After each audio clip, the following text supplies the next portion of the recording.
This is the madness we're in at the moment with the technology. We fix the outside world so nothing goes wrong. Okay, that is a living death from my point of view.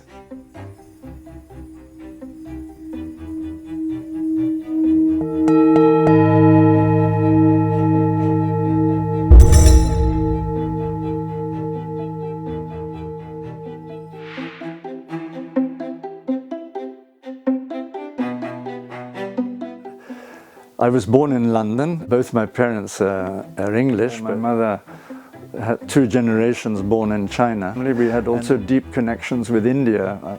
I think from a very, very early age, somehow I just didn't believe in what I called the system. I then went to work for a year, and then after a while I said, no, I think I better do a degree, and I studied business studies for 4 years. I wanted to study psychology, actually. I started karate, and I was also playing competition squash. I started yoga in 1971, I was, I think, 22 then.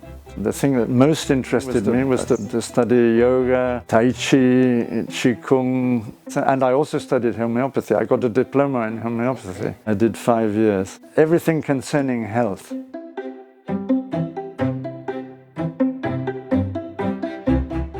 The techniques and practices of yoga, whether it's the Buddhist system, the Jain system, or the many Hindu systems, it's all to stop the thinking mind. Either you stop it provisionally or completely and permanently. Even if you stop it provisionally and then it comes back again, once you've stopped it sufficiently long enough, you get a glimpse of what life actually is. And then you never have any more doubts. Then there's no more need for belief, no more need for hope, no more need for doubt.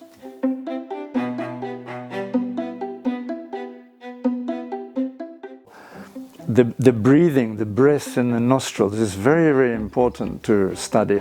The necessity to do some proper investigation and research, scientifically monitored, into the breathing. What is coming in and out of your nose, the breath, is a barometer of how you are inside. There's a whole science of this which I'm writing up in my book. My teacher, Swami Chaitanyananda, taught me all these things in the 1970s, and I did one 7-day retreat just watching the breathing, and then I did another 40 days just watching the breathing, 24 hours a day. Sometimes you fall asleep and then you're not watching, but whenever awake, watching the breathing. What is going on with the breathing? How long it is, how short it is, what nostril, this nostril, that nostril, watching the breathing. Ramana also said, watch the breathing.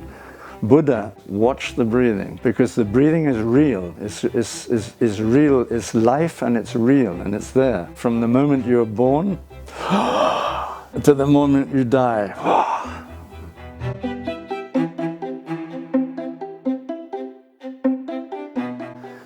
There's no definition in science of what mind is.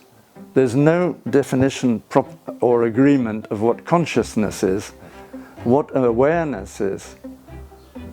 And yet everybody is talking about consciousness, awareness, and the mind as if we know what we're talking about. We don't, but still there's so much more to investigate. The problems all begin inside the thinking mind, and they finish when the thinking mind is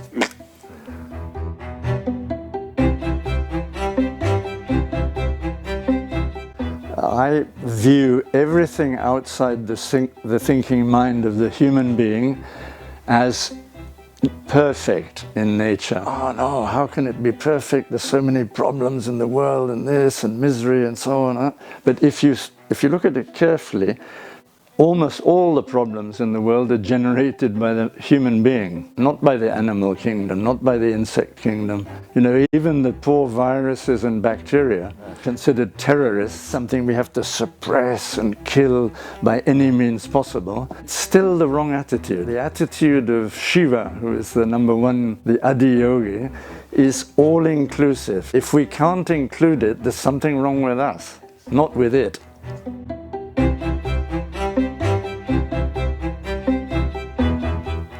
The problem is internal, so it has to be faced internally.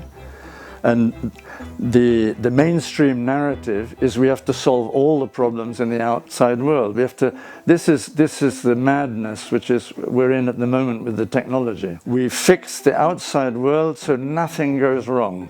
Okay, that is a living death. If you make things more comfortable at the physical level, the unresolved problems get displaced to the mental and emotional level. Well, psychiatry is suppressing symptoms with drugs, so that is a big problem. In the past centuries and millennia, life was a lot more uncomfortable physically, but more comfortable probably at the emotional and mental level. You didn't have many choices. To have too many choices is wonderful, but it's another problem. I can go on holidays to 100 different places. It's crazy, but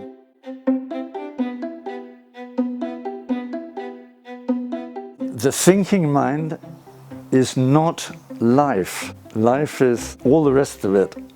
This is life, talking together.